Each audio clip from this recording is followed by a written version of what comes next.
this just because I feel like it looks better instead of just like a... Yeah, because you have a backdrop. Yeah, right. Exactly. I'm not trying to like trap you in here and do some weird shit to you. No, you're good. Okay. Set a timer for 27 minutes. That camera automatically turns off after 30 minutes. So if we're still talking, I'll just say, hang on 1 second, and then restart it. Okay. Let's go. Okay. So let's start from the top. Okay. So welcome, friends. I'm here with my good friend Sheldon Fletcher, and he was just out in the area, and we just decided to sit down and have a conversation. Shoot the Yeah, shoot the breeze. Shoot the breeze. Yeah, we'll keep it PG. Keep it PG. That's the way we like it, because we're professional around here. Okay, so I am curious. Okay, so you came to the United States when you were how old? 27.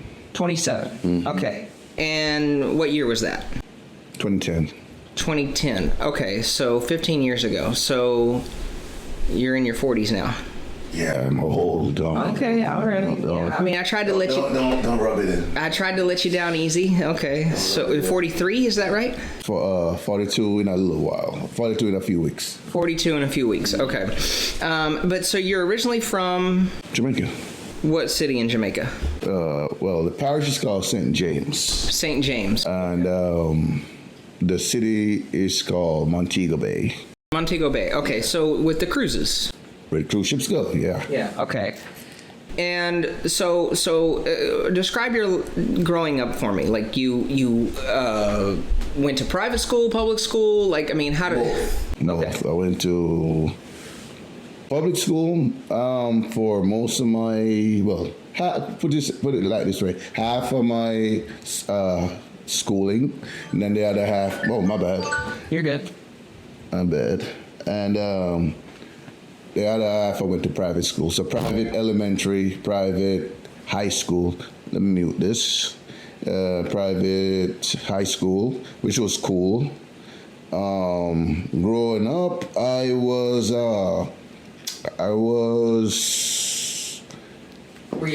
less fortunate, just say that. Yeah. We grew up a little bit not having much, but always having a roof over my head. Right. Lights never got cut off. Always went to bed with a meal. Okay. So, but is that pretty standard for people in Montego Bay, or? Yeah, pretty much. Jamaica it's like you have the rich and then the poor. There's really not too much in between. It's either you're rich or you're poor, pretty much, or getting by. There's basically no middle class. There is, but it's so minute. It's pretty small. Right. Yeah. Gotcha.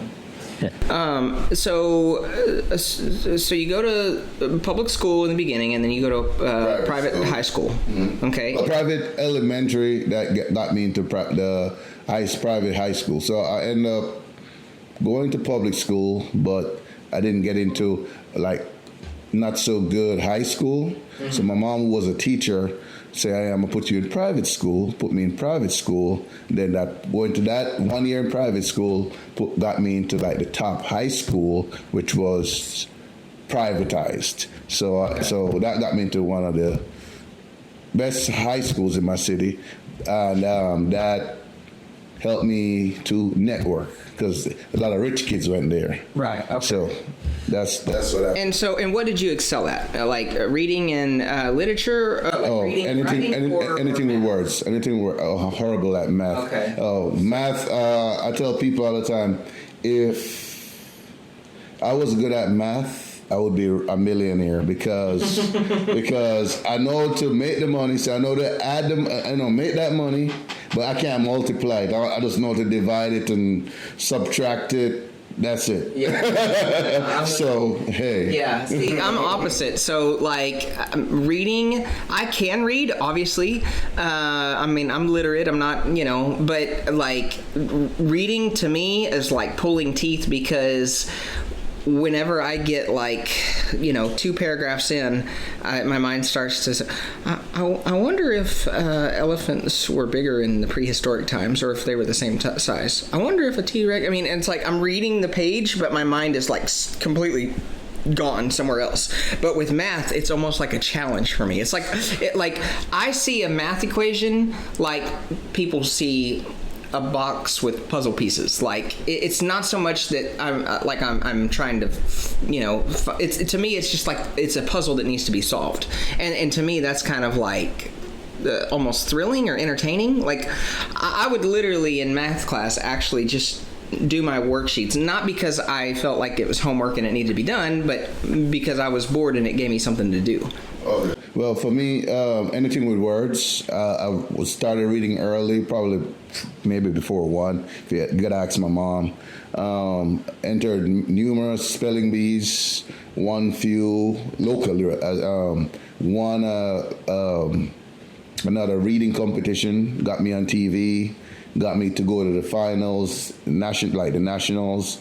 Didn't pass the nationals, didn't win, but I won in my city, which was a big deal because I knocked out like over 20 plus people to get to the top. So reading, spelling, that's my superpower. So when you were on TV, that was, I guess I missed something. Was that was a spelling bee competition? A reading competition.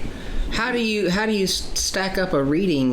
So reading is like they do a reading contest. So it's like they give you a certain amount of topics and certain amount of books, and then you got to review them. And whoever can do it fastest. No. It's like you review them, and then they pretty much review you on them. So so you don't know what they're going to ask you about it. They just fire off questions. Boom, boom, boom, boom. So back then it was more of a mind thing, like revision, and also what you can memorize and how you can pretty much articulate it, or regurgitate. Yeah, pretty much. Okay, so you go to the high school, you do real good in reading and writing, language arts, anything in words. So history, language. I majored in business, so business. I did well in business. Okay. Did you finish college? Well, no, I didn't go to college, but the way our high schools, because we were on the British rule, our high schools go to 11th grade.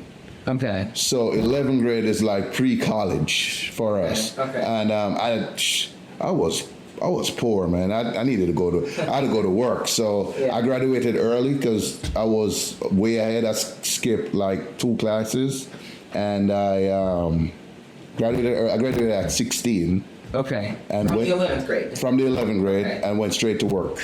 Okay. Went straight. And what was your first job in the workforce? Library assistant. Library assistant. They call it library aide, because I would help kids in the library find books, help with photocopies. Anything with books, help kids review stuff, find stuff. That was me. Okay. Did that for like 8 months, and then I went and worked for the national water company. Yeah, I remember you told me that. Yeah. Mm-hmm. It's good to share. Oh yeah. We're gonna get that shot right. I can't. Once I get it in post, I can't chop it up. Oh yeah. Press reset. When you're filming, you got to make sure the film is right. Oh yeah. So, this is the first one. So exactly. I'm gonna get the first one of many. So I'm gonna give myself a little. We'll tweak it as needed. Tweak it as we go. Yeah, exactly. Okay, good deal. Okay, so so you do the water thing, and for a long time. For a long time, but with the chemicals, they didn't burn your lungs at all? No. Because I started off. Well, let me ask you this: were you on the sewer side or the clean water side? Because I was on 3 sides. So I started off first in clean water. Okay. So clean water. So I would work at like a lift station. So this is where the water comes. You press buttons, get like chlorine, the alum. You purify the water because there's so many like small rivers around. Sure. So my job, one guy straight out of school working in a substation. So all I'm doing is checking the gauges. It's automated, but if something goes awry, then I press a button and adjust it. Okay. So yeah, and so just you're like in there pushing buttons. You're not actually pulling valves, but you're pushing buttons and the machines. And just reading that. Just reading. There's no. They tell us, hey, it's supposed to be between this. If the water gets too dirty because of rain, you gotta go cut back or shut off this pump. And so I pretty much was just pressing buttons. Right. And I did that for a short period of time, and I kept dibbling and dabbling it, but then my main job was a water meter reader. So that guy who comes to your house and gets you that monthly bill every month, I was that guy. So I had a little Jeep. We drove around different subdivisions, different communities, farm towns everywhere, just to go read water meters, the hotels. Yeah, I just went and read water meters. And, like, craziest thing you've seen at that job? Craziest thing. And the reason why because the craziest, it wouldn't really be maybe like accidents. People got into a wreck or. The reason why I'm asking is because I don't know if you saw the news, but like 2 or 3 days ago, there was an 11-year-old boy that was playing Ding Dong Ditch and was shot and killed. It's all over the news. Well, I've seen. Did you see that? Yeah, I watched a part of it. Yeah, you saw the news story that I'm talking about. Right. Okay, and I think his dad may have was encouraging him to do it. I think they were just playing. Like he was trying to relive. I played that game when I was a kid. Yeah, I think his dad was trying to relive his memory. Yeah, you go up to someone's door, you knock real hard, and they say, "Oh, who's at the door?" And then you go there, and there's no one there. Very unfortunate. And then the person, we walk away hiding in the bushes. We got him. Right. And I mean, yes, it's a slight inconvenience for the homeowner, but we're kids. I mean, who cares, right? Yeah. But. So this guy sees the 11-year-old knock on the door, and then sees him run away, and then he's down the street, and then pulls out a pistol, or I don't know what kind of gun it was, and fires, into these, because it was a group of them. Oh, and it wasn't just the 11-year-old. He was with his buddies, and so he's like firing down the street at these kids running away from his house, and shoots and kills the 11-year-old. Okay. Now the reason why I relate that to what you're talking about is I can just imagine some overzealous, crazy psycho that sees you dicking around in their yard, and you're just checking the meter, but they come out, guns blazing. What are you doing on my yard? So I probably would have. No, I've had people cuss me up because their water got cut off. And I'm there reading the water meter still, because it still keeps reading. You gotta still read it, because once a meter is there, even though they've been disconnected from the water main, it's still on its task to do. You have to do. And I may have gone into certain, what do y'all call it? Ghettos, or we call it ghettos. Rough neighborhoods. Yeah. And I've had to. Police in a shootout with gunmen, and I'm, still reading my meter. Like, okay, it's clear. Okay, can I read it? And then get what I can read, forget the rest, keep it going. I would make a list of the last reading. Mm-hmm. And I would just put the same last reading, because usually you had your same route, just like the mailman, or the school bus. School bus, right? So I would write down, because if I know it was a problematic whatever, I'd write the number down in a book, and I okay, this one read this one. If it's an area that something's going, it's we call it a hot area. So I would just get in, do your business, and get out. Yeah. So and then it was a different time. Right. Jamaica just started. Certain parts just started getting violent, like in the 2000s. Right. Growing up, you rarely heard somebody got shot. Somebody would get shot with a machete or something, but it was growing up was peaceful. Right. Sure. Yeah.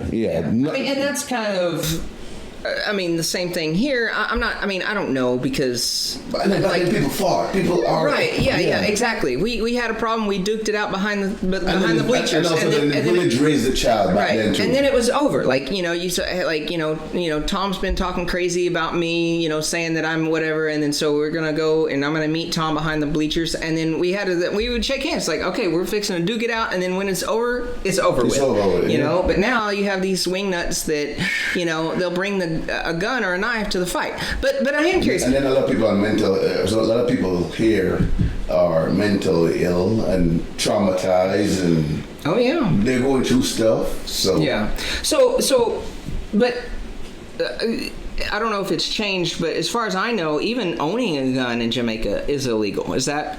No.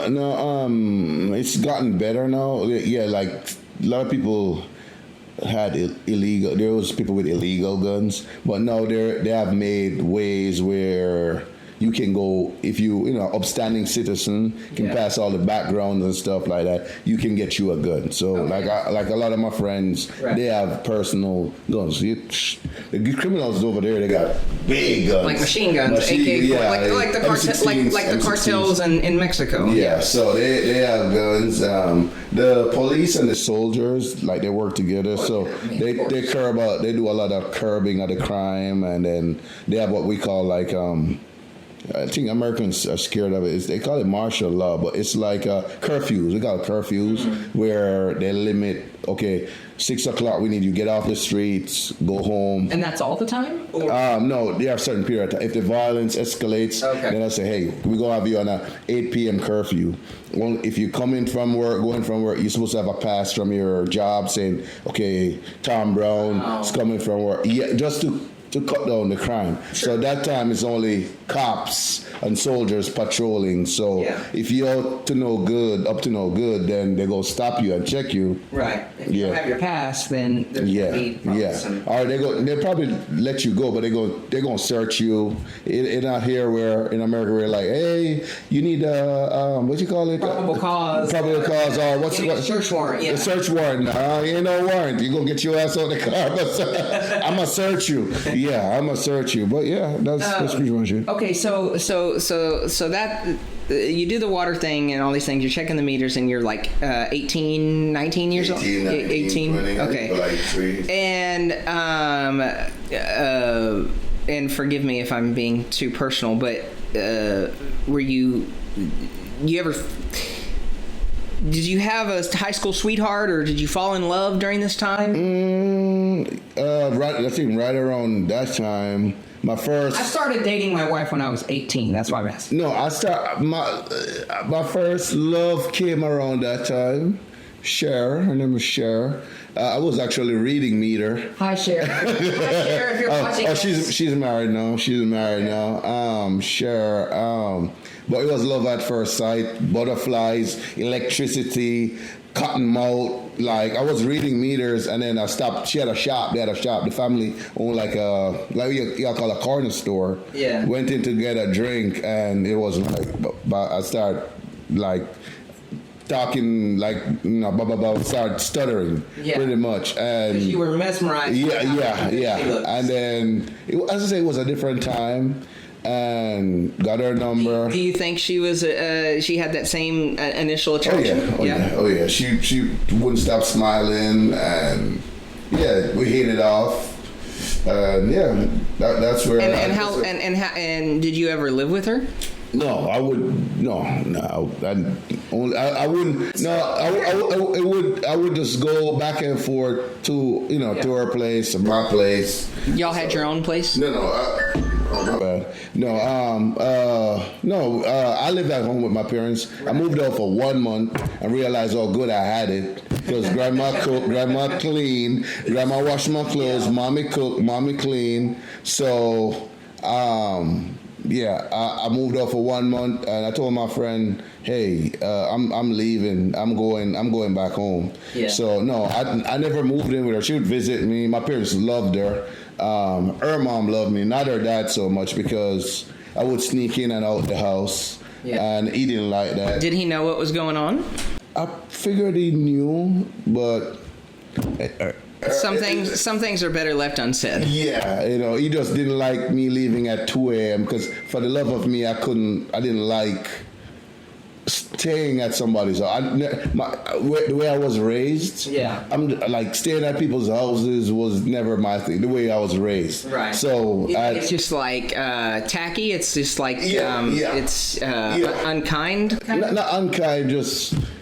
It's like you're infringing, like you. Okay, yeah. So you're overstepping your bounds. It's overstaying your time. Right. Like I wouldn't come and stay at your. I'll probably be here hanging out till 1, 2 a.m. in the morning. Like, hey, it's time to go. Or if my car's outside and I've been drinking or something, I go sleep in my car. I just feel that's it. It's just. Old school. Or we grew up, or your parents raised you and whatever. But no, I would go back and forth to her house.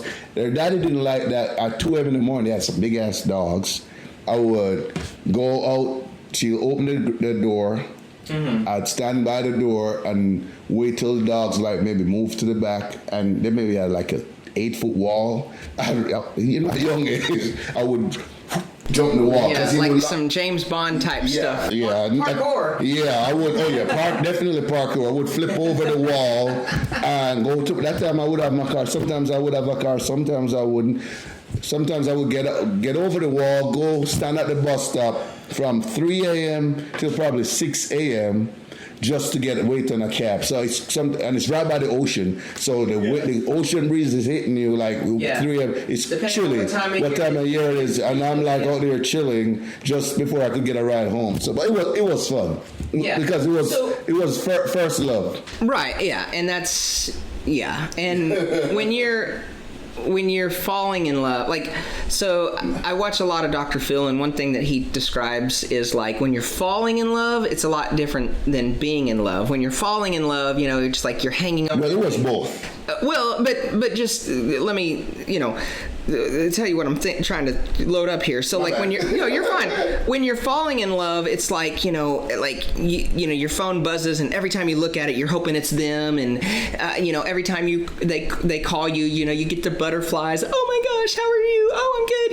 And then it's like being in love is kind of like where I am. It's like, I love my wife and I would do anything for her, but some nights I really don't want to make dinner, like, like I love her, but it's not that same chomping at the bit to see them, there's a difference, right? The thrill, the exhilaration of falling in love and having someone really come after you and show an interest in you. It feels nice. It feels good to feel wanted. Right. But then after a while, those feelings kind of wane. You get used to each other. Exactly, exactly. And that's, just so you understand, these are all, what these really are door banners. And you can see right here it says custom cruisewear. I just have them because I think it looks cool. Right. But it's a good backdrop. Right. But what these are you hang these up on your door, and when you're, staggering through the hallway and you're, snot slinging drunk, hitting walls, you're able to see which door is yours because they all the doors look the same. So so everybody dresses up their doors so they can better identify which door they need to be knocking on when they're snot slinging drunk.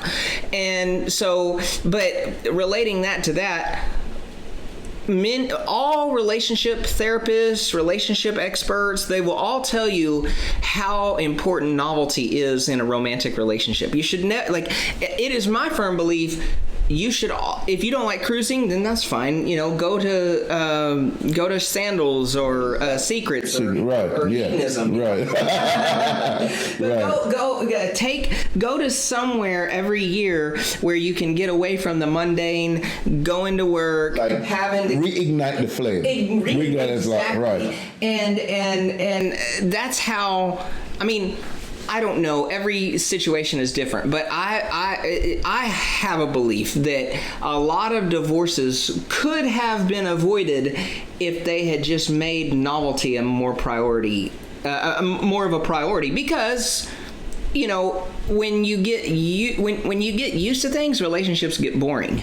But it doesn't have to be that way. Okay, but so sorry. No. Hey, we can go off the cliff and get back on. Don't worry. Okay. I'm used to it. Okay, one more thing I wanted to ask. So you would go bounce around from your parents' house to her house and all these things. In Jamaican culture, is living together a big no-no? No. Culturally? No. Because in the U.S., I think more people would live together but not be married. Yeah, no. But see, like most Jamaicans aren't married. Most Jamaicans are like what we call common law. Right. So like we'll be together for 10, 15, 20, 30 years and not get married. Right. Baby mama, baby daddy, right. They live together. They like each other. When they break up, then they move on. Right. Similar. But yeah, here like how marriages are pushed, it's not, which is not a good thing. It's not pushed over there as much. But see, that's interesting to me because you're telling me that and I've been to Montego Bay more times. I've done the zip line. I've done all the, because I go cruising every year, and it's either we go like what they call the Western Caribbean or the Eastern Caribbean. If we go Eastern Caribbean, it's Montego Bay, Cayman Islands, and one other stop I can't remember. Probably Cozumel. You never stop in Falmouth or Ocho Rios? It was always Montego Bay. So, but you were telling me like every 10 feet there's a church, and I've seen that. Right.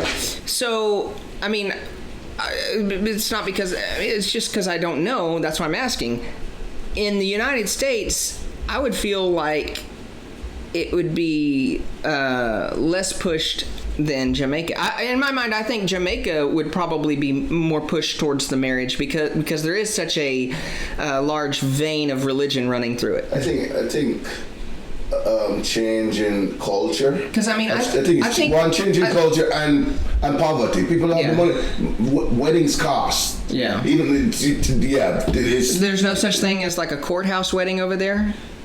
Not really. I've actually never. This is a good thought. I've never seen a courthouse wedding. I've never seen some people, they just, for whatever reason, maybe insurance purposes, whatever, they wanna get married, so they go to the courthouse, they pay their $50 fee or whatever. I mean, it basically costs nothing. You go there, and I mean, if I was so inclined, I could go just in a t-shirt and shorts, like When I moved there, I had a courthouse wedding. It was actually nice too. Yeah. Chill. Okay. So. But but I'm saying it's. People just not having the funds, and people just not having the funds. People, women want they want the dress, they want the pictures, they want all the food, and the everything. Food, and we don't have it. Right. Okay, so the money just isn't there, and so most people, and also the culture, right? It's a lot of what's dying a lot in all over the world. The elders are dying off, and a lot of the new age stuff and the good traits that we had growing up. Like my grandparents been married 53 years. Right. My mom never got married. She was in a long-term relationship, so that's what I was saying, long-term relationship. Yeah. But in the 50s, 60s, 70s, maybe 80s, people needed each other somewhat. My grandma was always a housewife, so she needed my grandpa. My grandpa needed her because he needed somebody to cook his food, wash his clothes, all that. So people needed each other. No. People grew in like the 2000s and 90s. People got, independent men got independent, women got independent. Right. The culture just got different. So marriage isn't pushed as much. And as I said, money is one factor, and just culture. It has changed. A lot of people. In Jamaica, and I'm asking, okay, this isn't like a statement, I'm asking. So, a lot, just like here in the United States, a lot of people have been a byproduct of broken marriages and had solved their parents, broken home and all these things. And then, you have the complexities of step parents, which I also have, my stepdad and all these, and so, and all these things. And so that generation has finally reached adulthood, and they've kind of walked away that basically said, like, I want to be with someone not because I have to, but because I want to. Therefore, I'm just gonna skip being married. All right. Is that correct? Yeah. So they just skip the whole marriage thing, and they just say like let's not make it like a legal thing. Let's just be together as long as we're happy together and all that. Yeah. I'm stick up in, as they say. So I've had friends. They were with their girl forever, baby mama, whatever you call it, long-term relationship. We call it common law. Yeah. Common law. Yeah, that's the same. Right, common law. And as soon as they got married, within a year, divorce. They broke up. I don't know if something with the paper. I don't know if people were expecting more. I've seen so many marriages where people were together, and as soon as they finally found the money to have that celebration, they have that church wedding or what, boom, they were together for a short period of time, then they broke up. And they were good being common law, being boyfriend, girlfriend, baby daddy, baby mama, and as soon as that piece of paper came into the mix, boom. Yeah. So I don't know. I just said time has changed. Right. Times has changed. So I don't know, and I mean, there's many reasons why that could be on a case-by-case basis, but just from my very uncollege degreed mind, from what you're telling me, I happen to think it's probably the female, because women, they have an overabundant need for romance. I mean, like, I can honestly say, as long as I've been living, I have never really, ever been up late at night thinking about my beautiful, perfect day.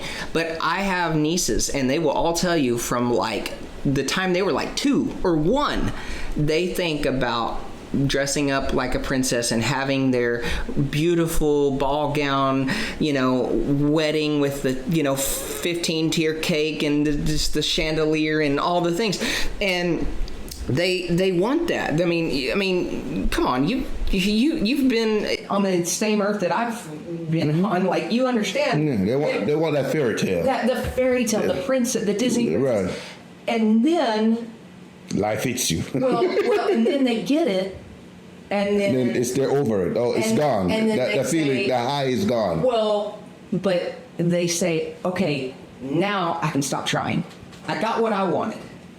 I got the man, I got the dress, I got the ring, I got the celebration. I got the celebration, and I'm in a committed marriage, and now I don't have to try. Do you realize that when I told people that I was going to propose to my wife at 19 years old, and then I got married at 22, everyone and their mom said, Dave, don't get married. Why? Just don't get married. Oh, okay, tell me. There has to be. Do you like having sex? Yeah, I love having sex. Okay, then don't get married. And now I kind of disagree with but I mean, by and large, I don't feel like there's been a significant difference from when we were just living together to after we got married. I feel like, from week to week, it's probably the same, if not better. But I have had other men tell me that once they got married, the wife stopped trying, or it was still happening, but it was a situation where she was like a dead fish, just like a starfish, like, okay, just get it over with. And there was no enthusiasm. There was no, eagerness to it. It was just basically like, he was like doing it with a corpse. And I happen to think that women, and I'm not just talking about in the bedroom, that's just the first example, but women, when they're just dating, they realize that they don't have something that is theirs yet. But once they get married, they put their stamp on you, and they're okay. Boom, property of Charlene or whoever it might be. Now I don't have to try. Are you tracking with me? Yeah. No. You hit it right on the spot. Well, that's true, and it's many different angles. You got to come at it at many different angles. So that's one. For instance, like a lot of guys will tell you, because I used to be a rideshare driver. I've spoken to maybe over 14,000. Having over 14,000 rides, I've spoke to a lot of men and women, and I was a counselor. I'm a certified counselor. So there's many angles. There's 3 sides to a story. So that's one where the woman stopped trying. Yeah.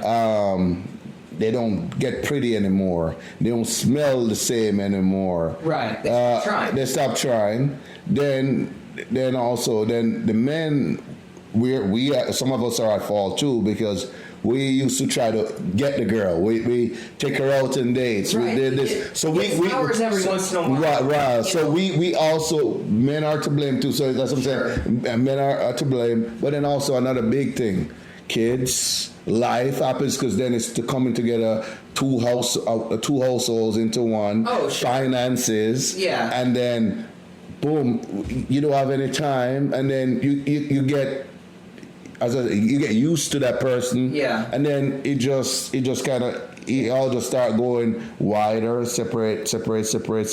until one day she says, "Oh, I'm not happy," or one day he sees something at work that tickles his fancy. Yeah. So it goes both ways. So it's can be.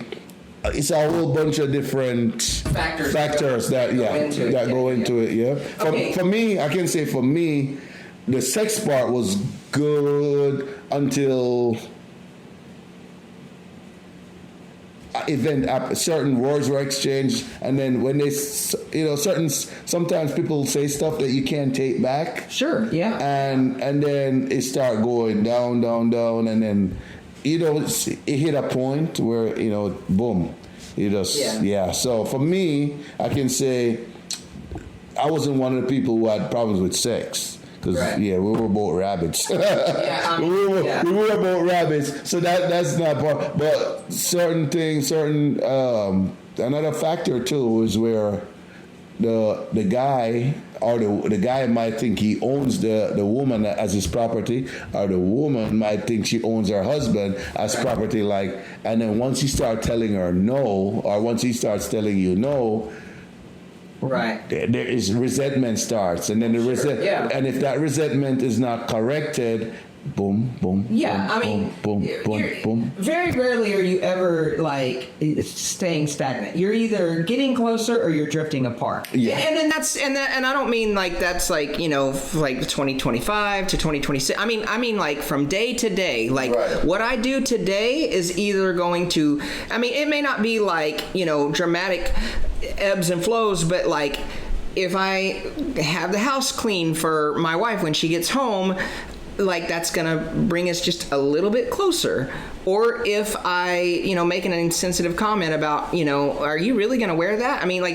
What I'm saying is very rarely in relationships do you stay stagnant. You're either drifting apart or getting closer together. Right. Yeah. So you did mention ride shares, and we've talked at work, and so I wanted to say this, but we have to keep it, PG, somewhat PG. I seriously doubt my kids or any kids are going to ever tune in here. So we have a little bit of liberty to be candid, but I still I want to leave a little bit to the imagination. But ride sharing, picking people up from the airport. Mm-hmm. Or from the club, or from the clubs, or from anywhere. Just ballpark number. How many OnlyFans models do you think you've picked up over the years? Oh,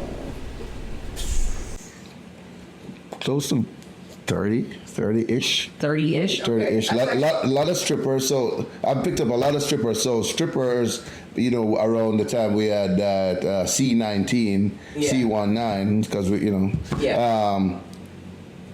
lot of women didn't have jobs. They were living, certain lifestyle they couldn't afford, and the only avenue they had was OnlyFans. Right. So a lot of strippers went to OnlyFans. A lot of ex workers went to that, and so I picked up a lot. I picked up porn stars. I picked up. Yeah, I picked up a lot. What's so interesting, especially the popular ones too. Yeah, I know, like people that I probably heard of, right? But never watched. Right. Violet Myers? Who? What's the name? Abella? What did you? Abella Danger? Oh, no, I don't. Yeah, I don't know who that is. Don't know his name. But no, But some of the things you were telling me before, it's not just the fact that you picked them up and it's like you're driving and they're in the back seat. It's like, oh, so what do you do, sir? Oh, I'm an accountant. It's like it's like, oh, what do you do, ma'am? Like, oh, I'm an OnlyFans. Like they would try to recruit you, like and try to, for lack of a better word, entice you into making content with them. Yep. Like that's crazy to me. Yeah, but nah, I'm going places. If I wasn't going places, I may have considered, but no, I'm not built for that lifestyle. But Sheldon, that's a short-term lifestyle. Sheldon, I don't know of any man. And I'm saying this as a Bible-believing Christian. I mean, I do love God, and I try to walk righteously and live according to the standards of the Bible. I really do. Am I perfect? No.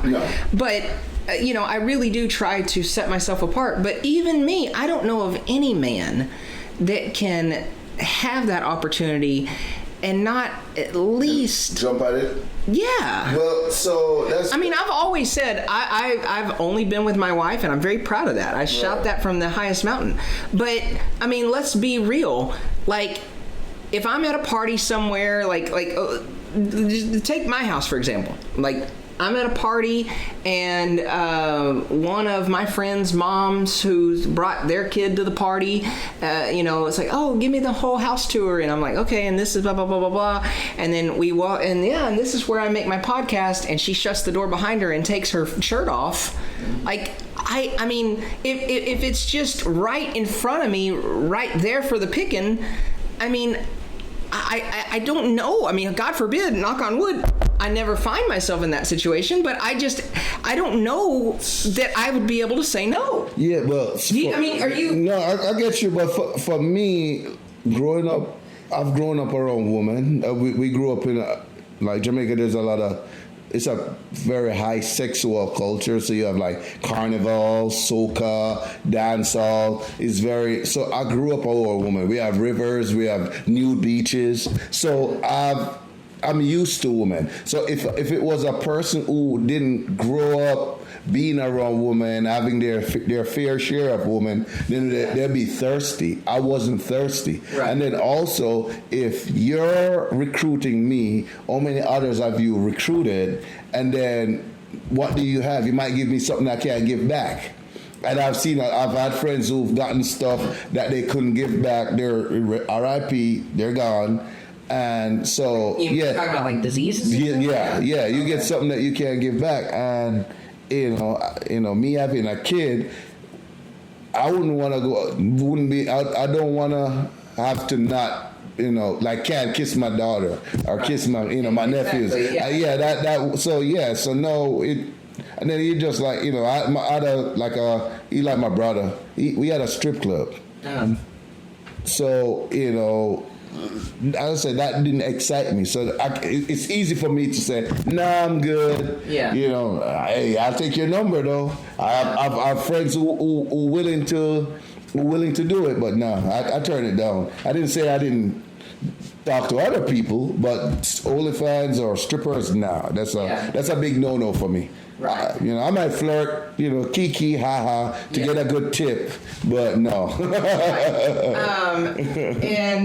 Okay, so the adult stars and the OnlyFans stars, okay, what about things that are a little less fun to experience? Like, did you ever have someone pull a gun on you? Oh yeah, I had a girl. she hit me in the side of the head with a gun. We were flirting with each other. Okay. And she just like, I wouldn't say pistol. Let me take that back. She like tapped me on my head with a pistol. I was flirting with her, and when I dropped her off, so I was joking. I said, "See, I could have taken you away with me, and not let you go home." Just joking. Right. And she pulled out her gun. I went like this. I was like, "Oh!" She had her gun with her, and she laughed. But it was all fun. It wasn't like, "Oh, I was in danger" or anything like that. Yeah.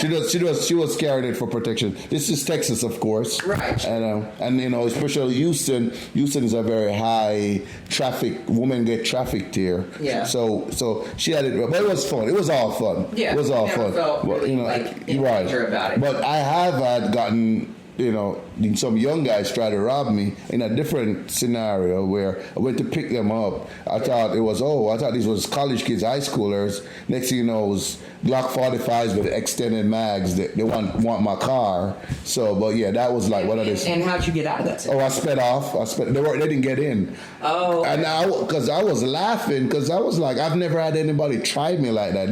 Nobody's ever attacked me, tried to rob me. Right. So I pulled up. I'm like, it was April. They had on ski masks and bubble jackets. But we were coming out of C19. Yeah. So I was like, where y'all going dressed like that? Yeah. And next thing you know... So this is 2020 in the height of it, or 2021? No, this is 2022. Okay, so so it's pretty much over. Almost over. Yeah. Well, yeah, 20... No, 2021, we were still wearing masks. Let's see. I had I just had this 23. No, yeah. So 2020 2021. Sorry, 2021 April. So we're still in somewhat income. We're coming out of it. Right. But yeah, so I pull up and I'm like, where y'all going dressed like that? But I thought it was high schoolers, sure, because it's near college area, so like near Rice, that area. Yeah. So I was like, where y'all going? So they're giggling. And then I pull up, nobody's getting in the car, so I roll the window down, and the guy's name was Kenny. I'm like, hey, where you going? And next thing you know, guns pointed at me, so I put the car in drive, duck. Thank God they didn't shoot at me, right, and I drove off. So that probably was my scariest moment on there. But I've had fun where I've gotten dates, I've gotten taken out for food, for, drinks and all of that. Yeah, I've gotten wined and dined, just put it that way. Right. Right. Older ladies, execs. Yeah. Yeah. So that was pretty cool. Yeah. Sorry to cut you. Some of those execs, they're all work all the time. Sometimes they want to unload on you. Right. They want somebody to talk to. So I was like a therapist. No, I know the talking helps. Yeah, yeah. When I had my stuff just here on Saturday, I wasn't at work on Sunday. Right. But when I had my stuff at work on Saturday, me and I'm not even gonna use names, but me and this person kind of locked horns. And then I got a phone call from this person who was off.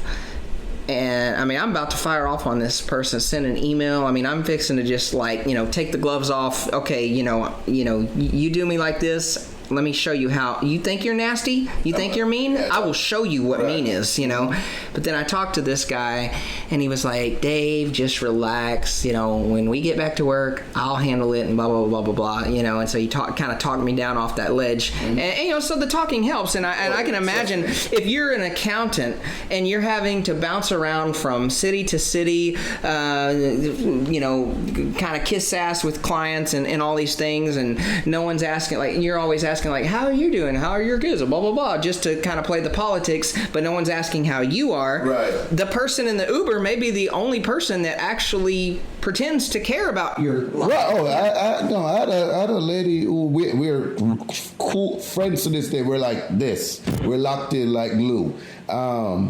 she like one of the first persons, like, you know, hey, how you doing? She asked the right questions. I down there, my eyes was like full of, you know, like, you all right? I'm like, nah, not really. And you know, we men, we're trying to get tough. We like keep it like, you know, yeah, you know. And she just knew how to push the right buttons, and you know, I down there broke down. So we, you know, that's how we became like real, because she was going through similar stuff, or had gone through similar stuff, and I was going through, and she's like, no, you're going to be good, you know, and a whole bunch of stuff happened, and like, see, I told you he was going to be good after that, and he was going to bounce back, so we end up, you know, we end up becoming real good friends, you know, because she had certain traumas, I had certain traumas. Well, that's good though. So yeah, and so she ended up being like a real. I met I've met like 2-3 like solid friends from driving rideshare. And this lady that you're speaking of, this was a woman who you took on one of these like cross country, like from here to Dallas? No. This was just from the airport to like 20 minutes away, 30 minutes away. So a 30-minute encounter ends up being a lifelong friendship. A lifelong friendship. Yep. She on her way from Greece right now, and she sent me the pictures. Yep. Wow. Yep. I mean, that's crazy to me that just and that. And she proposed to me too, but I just, from experience, it wouldn't work, you know. So I just like, nah, it's good. All I had to say was yes, but no. I said we're great. She asked you to marry her. Yeah, because we get along. We get along so well. Okay, okay. Let's fast forward 2-3 years later. Okay. Pause, because right now. I'm hearing this story, and you make it sound like y'all are pen pals, like, you know, or maybe y'all hang out, but okay, just no. Let me ask. Shoot. She asked you if y'all could get married. She said, like, what do you think about us getting married? She said, okay, what do you think about us getting married since we get along so well? But normally people don't ask that question until they've been on at least a few dates, or even, you know. No, yeah, that's why I said we hang out a couple times. That's why I said we talk a lot. But were y'all ever in a committed relationship? No. I mean, do you see that's right? I know. You kind of missed a step. No, I know, but because we could talk about anything. And when I told her no, I told her try talking to somebody who, you know, different. I know. What I'm saying, I told her talk to somebody else, or open her horizons, because my mental space right now, I don't ever see me getting married again. Right? You know, I never say never, but I don't see me in that space for no time soon. Right. So I told her, you know, try something. She ended up meeting a cool guy. Yeah. From a different part of the world, from another third world country, who treats her like what she should be treated, better than I would have treated her. Right. So it worked. So now they're going steady. And they're going steady. But y'all are still good friends. And we're still good friends. No issues. Met the dude. Yeah. Told the guy's a real good guy. So, and that's probably how things were always meant to be. Right. And also here's the thing. I wouldn't want. So I know I'm a good person, but I have a lot of stuff to deal with. Sure. Yeah. And I wouldn't want to do her like that. You see what I'm saying? Right, exactly. So I'm like, no, you go, you know, try something else. Right. But we're great as friends. You break down in the middle of the night, I'll come get you. If you know, something happened to you, if you, God forbid, the dude's not there, you need somebody to, you know, help you, you get sick or something, I'll be there, because we made that connection. We're that cool. But honestly, you have valid questions. In her defense, I mean, like, when you have such a strong connection with someone, it doesn't matter if you've been on, you know, 10 dates or 100 dates, or you're living together or you're not. If you have such a deep bond with them, and you'll have that emotional closeness, then you feel like you can, you know, live with that person forever. Oh, so it was the same thing like my ex. When we started off, we were like we could talk about anything. Right. We were like we had like great conversations. Sure. We couldn't stop talking. because I'm a talker. So you gotta get somebody who's equally yoked, and you gotta get somebody who is equally yoked. I'm not making. No, you're good. Because I'm talking to, right? So, but you gotta get somebody who's equally yoked, which she is, but at the same time, as I said, we had some stuff that needs fixing. Sure. And to me, it wouldn't be fair to her if you have all these loose ends. Right, loose ends. That's right. Yeah. Right. So I explained that. And you're bringing that into the right. And as I said, we were both honest about it. But the reason why I backtrack on saying why she wanted to say let's get married, because we got along so well. Right. And as I said, we came from similar backgrounds, and we would make a really good team for right now. But I would say me with certain stuff, the loose ends that needs to get, to me, it wouldn't be fair. And then I got certain, it's going to take me a while to work on myself. I want to work on me. So, But if the right person came along, probably. Yeah. I don't know if there's a right person. I don't know if it, like I said, like people are different right now. We not live in a clique, short term. Yeah. He wants. Yeah, I know. Everybody is in a no. Moment. Me. Yeah. Instant. Yeah. And backtrack to what you said. The good point you made about that when persons get together, then it fades away. They don't try as much. Yeah. I kind of like dating multiple people. I think that's the way I would be, where I'll date people like, okay, we have fun, boom, boom, boom, might go on a trip, we might do this, yada, yada, yada, but then sooner or later we can, we can go our separate ways, and then it won't cost me as much, because divorces cost, relationships cost. So, boom. And a lot of people, I've talked to like these grumpy old men, and they 5 minutes. Okay, yeah, okay. We're gonna tie our bow around this, but I just want to hear about one more little topic and like that. But yeah, I think once you have experienced the heartache of divorce, but also the financial impact, it really lessens your eagerness to get divorced again, because you're thinking after the divorce is settled that everything's all done, and you're like, it's like a whirlwind, and you're like, what the fuck? And you think to yourself, I'm never doing that again. But watch this.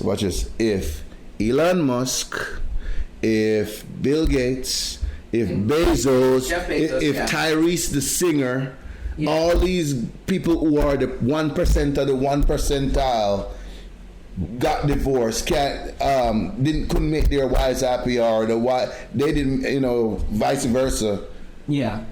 Why should I try again? if these people have the world at their fingertips, they still couldn't make it work.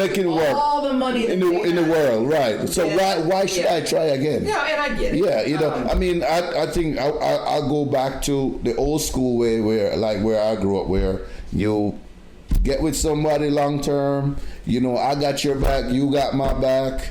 I'll take a bullet for you. Hopefully, you'll take a bullet for me. I wipe your butt, you wipe my butt. Yeah, I'll dig your grave. Yeah, if you want financial security, I'll make sure. Okay, we get this insurance and you that insurance. I'll give you this certain amount. That are you entitled to this? If you want the house, if you want this, fine. We make an agreement. Right. But going down to get the government involved, let's get. I'm not doing that again. Hold up there, cowboy. Okay. So just real quick, because I know you only have 4 minutes left. So you do your Uber thing, and then that kind of starts to slump, because there's too many Uber people, or just not trucking. Yeah. So yeah. Walk me through just real quick. You go to trucking, and then ultimately how I met you at the jail. But just go ahead. Yeah. So no, what happened was Uber starting to slump, and Uber rideshare, because rideshare was supposed to be stepping stone. So I was trying to go from rideshare to a limo service. Okay. But then right when I was about to do the limo, I was going to move to Vegas because I was going to buy a limo, move to Vegas. You know, Vegas, money. Yeah, you know, because sure. I've been going to Vegas like 2-3 times a year from I moved there. That was where I had my honeymoon. So, but then C-19 happened and the world changed. Right. So then I had to go work for different jobs. Money wasn't the same. Went back to rideshare. I was working 3 times as hard for the same money, putting more miles on my car, and I was like, let me go find something else. I went to trucking school, got my license. And how long does trucking school take? Like 2.5. For me, it was like 2.5, 3 months. Oh, okay. Yeah, it was pretty cute. It was like 3 days, 4 days a week. Just some studying the book, getting your permit. Then it's pretty much learning how to back up, drive the truck, the road laws, all that stuff. And got it 3 months, and then I drove trucks for like 6-7 months.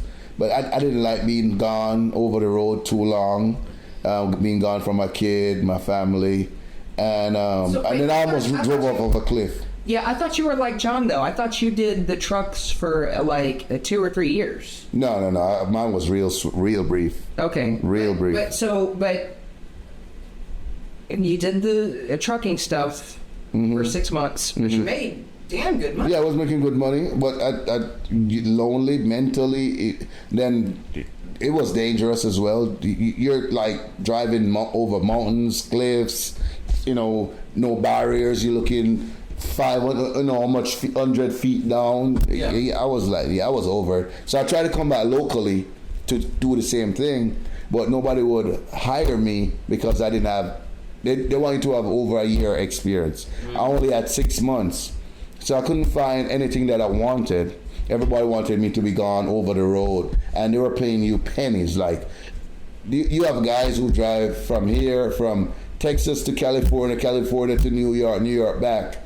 And God bless what they make. They don't even make $1,500 for the week, and they're gone for their family. Oh, no, wow! Yeah, because not all truckers make money. Yeah, see, you and John have a complete different outcome, the same job, but John was saying that for what you just described, from here to Montana to California to New York and then back to Houston. John makes it sound like that was at least $4,000 or $5,000 for him. Yeah, for him, because he was an owner op. He owned his truck. That's the difference. I was driving I worked for a company. Okay. I never owned my truck. So that's a big difference. I have our friends who haul fuel, and they work for a company. They make Flying J or something. Yeah, and he make over $100,000. I have friends who do flatbed. They strap this big stuff on there. Right. They make good money, but they had more. They started way before me, and also after C-19, the world changed. Right. Prices have changed. I watch YouTube videos all day, every day, and all the truckers crying. They've been trucking 40, 50 years, 30 years. He said there's no money in trucking. They'd rather go get a job. Well, see, that's crazy to me because it's too inflated. Too many. Okay, but when you go to the grocery store, everything's expensive. I mean, literally, Bluebell gallon of ice cream that used to cost me $4.50 is now $9. It literally has doubled. Yeah, but and you would think that that's because a major factor that is part of the cost of getting it to the stores, the truckers. My good friend, who I told you, who proposed, and you're saying that they're not. Our sons at a trucking company. They had 3 trucks. They were doing well before COVID. During COVID, after COVID, and then it just dried up, and they were starting to tap into all the profits they made. They were had to pay drivers. The rates got crappy. The maintenance costs got crappy. Got more. The tires got more. The diesel prices got more. So they had to shut the company down. They're doing regular jobs. And they closed their doors. They closed their door, and this was a very profitable company for number of years. They had to, and then the last administration, they let in a whole lot of immigrants, illegals, right. and they got on the news. One guy jackknifed the truck, killed all those other 3 people, three people trying to do an illegal U-turn in the middle of the road. What are you thinking? Right, and they, so you're competing at these against these guys who think driving from California to New York, they were supposed to get 800 after expenses are 1,000. And they're happy to do it. And they're happy to do it because they don't know any better. They don't know any better. But if you know better, you do better. So yes, so that's why my friend, John stepped away. That's why,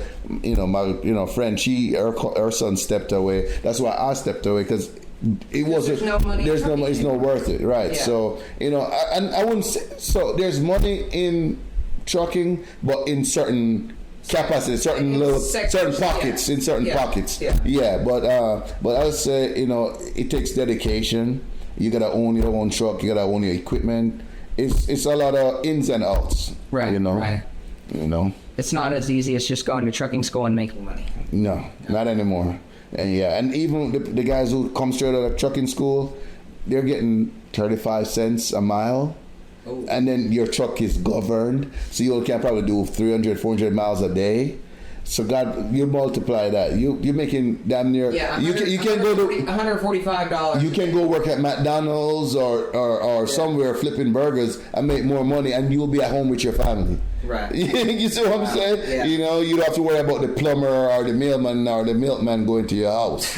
You see what I'm saying? But that's I got daddy duties. Yeah. You know what? I did too. And it was great. It was fun. Guys, thank you. You made it this far. Appreciate you sticking with us. And hopefully many more. Many more. First of many. First of many. That's right. All right. Testing the waters. Yes. Alrighty. Cool. I'll try to get it up as soon as possible. Oh yeah.